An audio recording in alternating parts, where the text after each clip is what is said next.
Okay, let me go ahead and just start. All right, so here's the deal. I logged on to Twitter tonight, and so all of a sudden I saw all these people talking about canceling Chris Rock and putting Chris Rock on blast. And I'm like, so I start seeing Seinfeld and Chris Rock and Ricky Gervais and Louis C.K. So I was like, wow, really? I was like, I wonder what this is all about. And then I went to Twitter and I searched it. And so I saw all of these folks talking about this video of Chris Rock allowing Louis C.K. to use the N-word. And I'm watching it and I'm going, that seems like an old video. I'm like, I know I've seen this video before. And lo and behold, this is a video from 2011. And so there was this sit-down conversation between Jerry Seinfeld, Louis C.K., Ricky Gervais, and Chris Rock about comedy. And what came up in it was the use of the N-word. And so a lot of people who were tweeting said they had never seen this video. They were just shocked by it. And I was sitting here going, well, I wasn't shocked by it because I actually saw the video several years ago. And I might have seen it actually when it first came out on HBO, but I know I've seen it in the last 2 or 3 years. And so folks were blasting. They were blasting Chris Rock. They were blasting Louis C.K. They were praising Jerry Seinfeld because he said, I don't think the word is funny. That's what he was saying. And people were like, oh my goodness, Jerry Seinfeld, the voice of reason. And I'm listening to it. And I'm seeing all these black people, celebrities and entertainers and other journalists and others, all kind of different people commenting, just regular ordinary folks, and how they were, this whole deal, and they were all talking about how they were just, ashamed of Chris Rock, and people were saying how, we're going to cancel Chris Rock, and, how dare he, and what is wrong with him, and how, I just can't, how we were disappointed in Chris. And I'm listening to all of this, but then I'm listening to what they're saying. And what they're saying was, what they were saying is, this is wrong. Because you can't be co-signing a white man using the N-word. And I'm listening to him. And I'm going, so is your issue the N-word? Or is your issue Chris Rock being black, saying it's okay for this white man, Louis C.K., to say it? Is the issue you being comfortable or you being uncomfortable with a black man allowing 2 white men to say it and in essence giving permission? And so is that the issue or is it the word? And see, here's where I disagree with folks on this one. First of all, you're talking to somebody who has used the N-word in my life, but probably about 15, maybe 20 years ago, there was a moment of consciousness where I was like, why am I using a racially oppressive word to other black people? And why am I comfortable with it? And so when I ran the Chicago Defender, so this was either between 2004 and 2007, I actually put this on the cover and I said, look, either we're going to stop saying it or we're going to stop demanding other people stop saying it. And it was highly controversial. In fact, I remember I had an argument with my staff because they felt that I should not have used the N-word in such large letters. And I'm going, why? And see, I've heard all the arguments. Michael Eric Dyson, we've debated this whole thing. He's talked about how Dr. King, the night before he died, he used the N-word in reference to Andrew Young, saying, nigga, where you been? And I said, okay, just because Dr. King used the N-word don't mean I still can't have a position on it. See, I don't buy this bullshit of, well, no, if we drop the ER and we use the A and it's nigga instead of nigger, oh, everything is great. Nah, that's BS. That's total BS. Because the word is the word. And see, the issue for me here is why are we literally saying that, well, no, it's a double standard, it's one that we should accept because it's not okay for a white person to use it or for somebody black to give a white person permission to use it. We're saying, no. We want that. See, I took issue in Kendrick Lamar in an interview with Vanity Fair when he called a white girl up on stage and she was reciting the lyrics from his song. And he stops his concert to admonish her for using the N-word. And I'm going, well, if you didn't want this white girl using the N-word, why in the hell did you put in one of your songs? See, this shows to me how absolutely stupid and asinine this is. But here's what it also is, though. This also shows you the power of white supremacy. This shows you how unbelievably how white supremacy was so powerful that white supremacy literally has convinced black people that we can somehow reclaim a word that has been used against us in a vile, degrading, and negative manner, and now it's cool. Let me say that again. Let me repeat that again. We literally are hearing people say that we have reclaimed a word and that now we have proclaimed it. Kendrick Lamar literally said in the Vanity Fair interview that white people, can we at least have this one thing to ourselves? Can we have this? This is the thing that we want? The N-word. Let me. Okay, I'm standing before one of the artistic pieces that I have. I can't remember the brother's name. Who did? I'm sorry, K.A. Williams. I want y'all to see this. This is important. K.A. Williams did this art piece.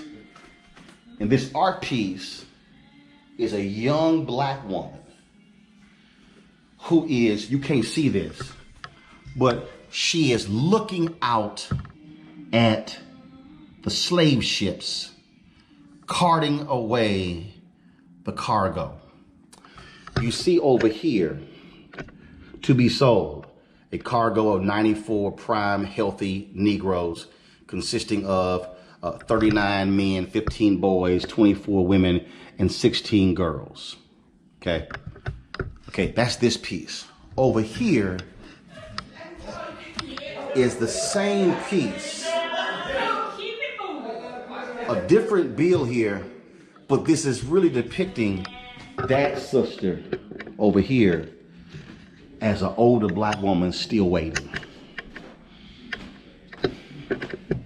Now you may ask me, why am I doing this in front of this, and why am I making this point? Here's why.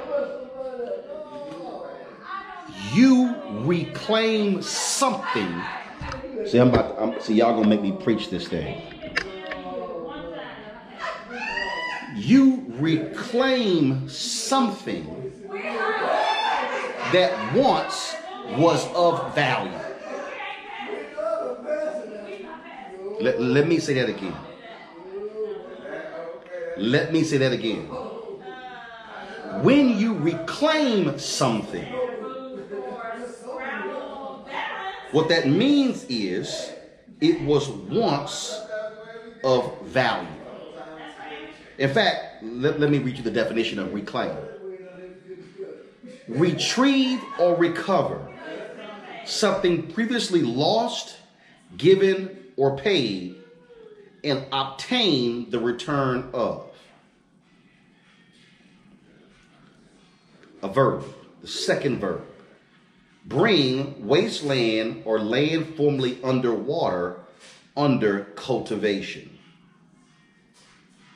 The noun, the action or process of reclaiming or being reclaimed. What that says is that if we are reclaiming the N-word, if we are taking it back, that means that the N-word once previously had value, and the value was taken from us, and we now taking it back. I'm going to use the motherland. Black people, people in Africa, reclaim their land from colonizers, independence. South Africa, Zimbabwe, Ghana. We go online. Colonizers held it. The people reclaimed their homeland. So here we are, sitting here, defending what is totally BS. That's totally BS. We literally are. No, but Roland, let me explain you the nuance. Let me explain you the context. Why? How hard is it for somebody black to say, my brother?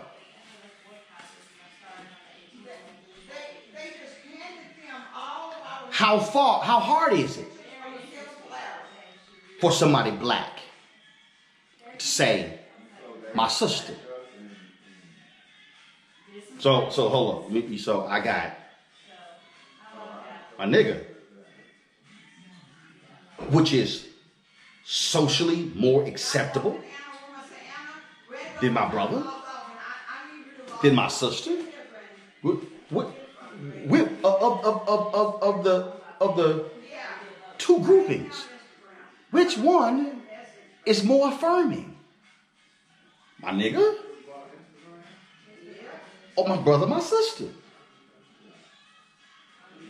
When my family came here for Christmas, I got 3 sisters. 2 who are here, 1 comes tomorrow. My brother comes Sunday. When I see my sister and go give her a hug, I'm going to say my sister. I'm not going to say what up my nigga. With my brother, who's also my alpha brother, when I see him, is what's up my brother. Do you understand what I'm saying? So, you have all of this outrage at Chris Rock, and they mad because Chris Rock said it's okay for a white man to say the N-word, yet I'll ask the same black people who are upset at Chris Rock.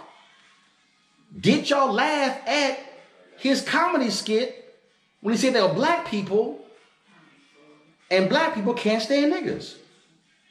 From Bring the Pain, 1996. No. I want y'all to think about that. And I'll wait for y'all to catch up. I want to know,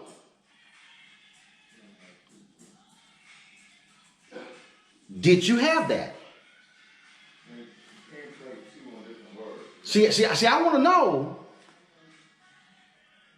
So you're mad at Chris Rock today, but you laugh at Chris Rock when he uses the N-word. And yes, I saw Bring the Pain. Absolutely hilarious. Go watch the video on YouTube. Raucous laughter. Folks cracking up. Laughing big time at that comedy bit. Falling out laughing. Hilarious. So please tell me, please by all means, please tell me what's the real outrage. Let me go back to reclaiming here. How many Jewish folks do you know who have reclaimed, and I'm going to use the word here for the purpose of this discussion. How many of them have reclaimed the word kike? I'll wait. I don't use this word. But how many women have reclaimed the word cunt? How many Latinos have reclaimed the word wetback?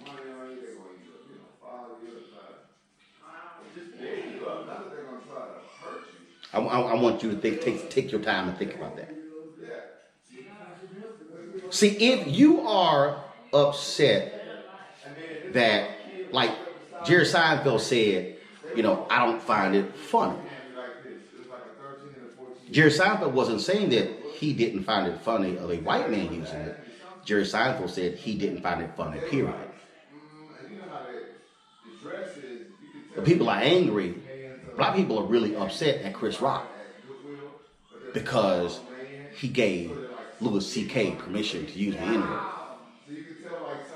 As if, first of all, there is some black commission that we all can go to where it will allow us as black people to be able to run these things by in order for us to gain permission as to ascertain what it is we can and cannot say. See, this is how nonsensical things are for black people. And see, not only that, it's amazing to me of the Twitter outrage of a video that's 7 years old. So what's next? Are we now going to go back in time and now replay and reassess Eddie Murphy's Delirious and Raw? Because are we now going to take the Mark Twain Comedy Prize from Eddie Murphy?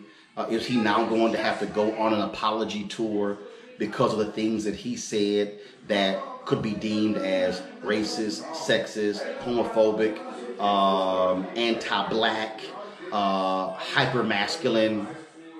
I mean, all the words and the phrases that we use today. Are we literally going to now do that? I just want to know. But I'm still fundamentally bothered by black people making these distinctions in terms of the N-word and how we are vigorously fighting it. I had somebody black, prominent journalist, tell me, man, I just can't stop saying it. Yes, you can. This brother's older than me. I was like, yes, you can. I said, I did. I said, I've removed it from my vocabulary. It's not like all of a sudden something happens and I go, damn that nigga. Okay, I'm not saying that word. No, that's how it was initially. But then I literally reprogrammed my mind to not use that word in reference to any other black person I see. In fact, I recoil when somebody uses it in my presence because I have so removed the N-word from my inner being that when it is said,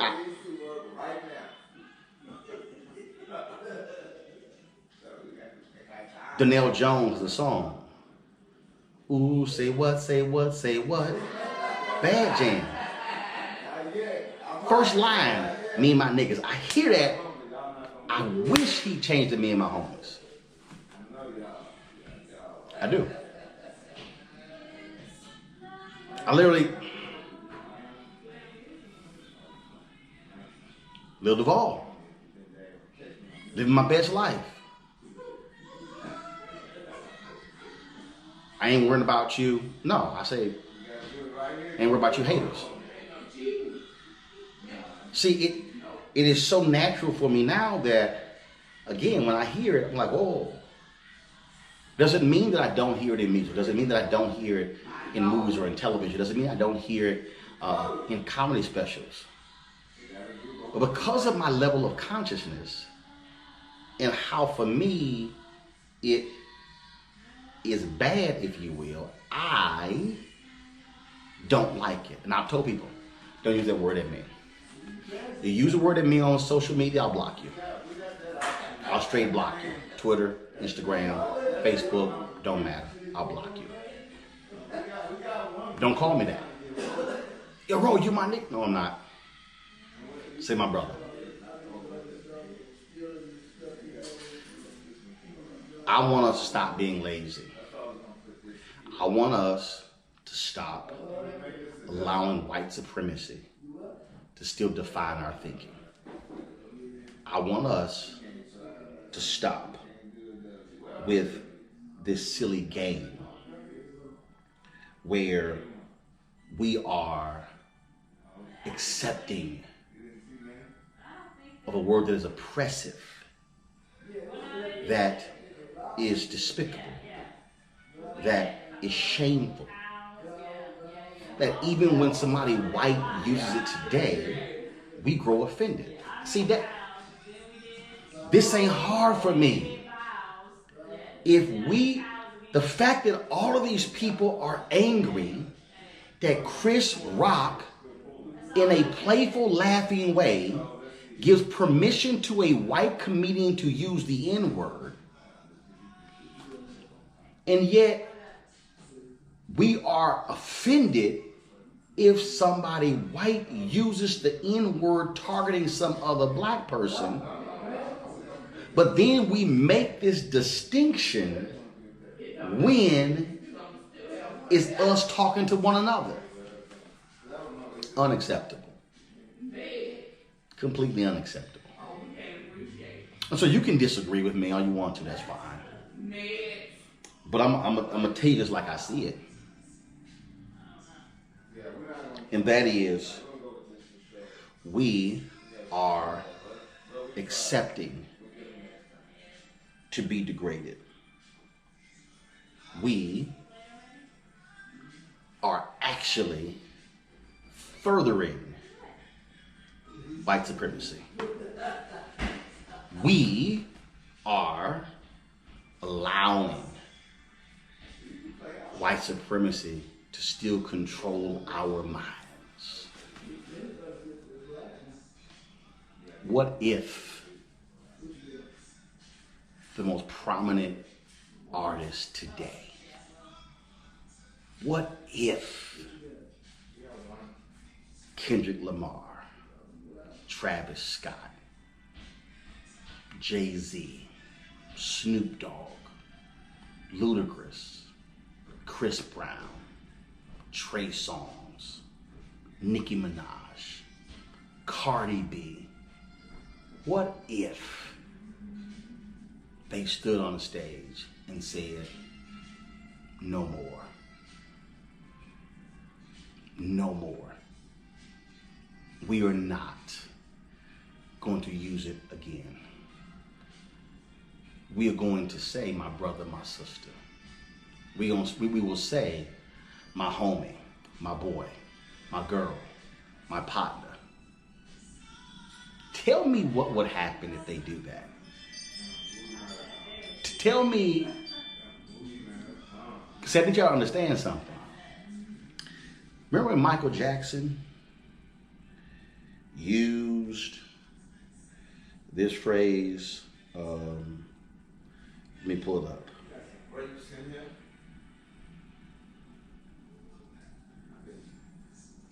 Michael Jackson put out a record. And there was a song called They Don't Care About Us. This is an article from June 15th, 1995 in the New York Times. And the lead, one of the most anticipated and heavily promoted albums in years, Michael Jackson's History, Past, Present, and Future, Book 1, includes a song with lyrics that can be interpreted as pointedly critical of Jews. Although Mr. Jackson has over the last decade built a reputation as a performer whose music consistently focuses on childhood, fantasy, love, and brotherhood, his new double album, which is to be released by Sony Music on Tuesday, is profane, obscure, angry, and filled with rage. In the song, They Don't Care About Us, Jackson says, Jew me, sue me, everybody do me, kick me, kike me, don't you black or white me. That's what it says in the song. Now, Jackson went on ABC and said, it's not anti-Semitic because I am not a racist person, he told Diane Sawyer. I could never be a racist. I love all races. He added, my accountants and lawyers are Jewish. My 3 best friends are Jewish. David Geffen, Jeffrey Katzenberg, and Steven Spielberg. Mr. Geffen, Mr. Katzenberg, and Mr. Spielberg are partners in the DreamWorks studio. Okay? Let me tell y'all what happened with this. Michael Jackson was ordered. First of all, he had to apologize. The ADL demanded he apologize for those lyrics. That they had printed the album. They had to destroy all copies of that album. They had to then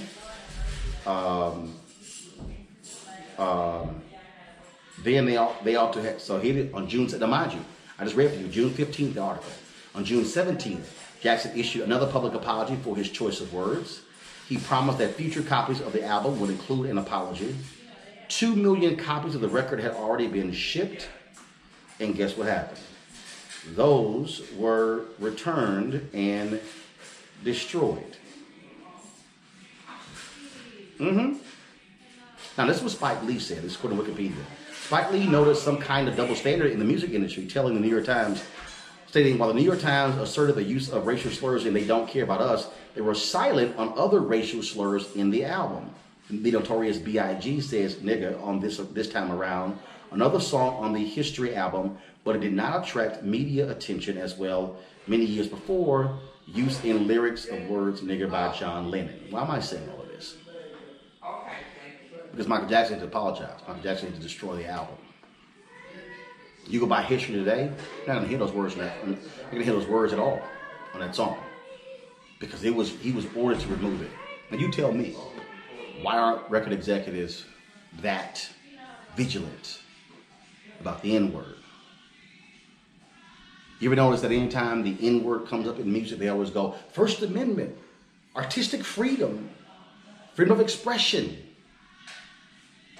I just gave you Michael Jackson, one of the greatest artists of all time, was forced to apologize and had to get rid of those copies and change the lyrics of his song. I don't recall any of those folks using artistic freedom and expression and art and a reflection of our society because it wasn't allowed. Black people, people of African descent, descendants of slaves, wake the hell up. Stop allowing future generations to be controlled by white supremacy. Learn to affirm who we are. We don't need to reclaim the N-word. We don't need the N-word. We should destroy the N-word. That's what we should do.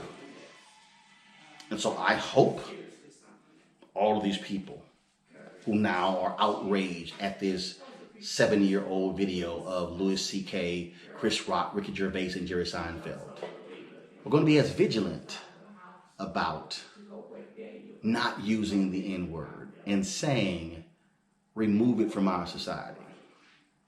Because if they don't, and they accept it, they explain it away, they're hypocrites.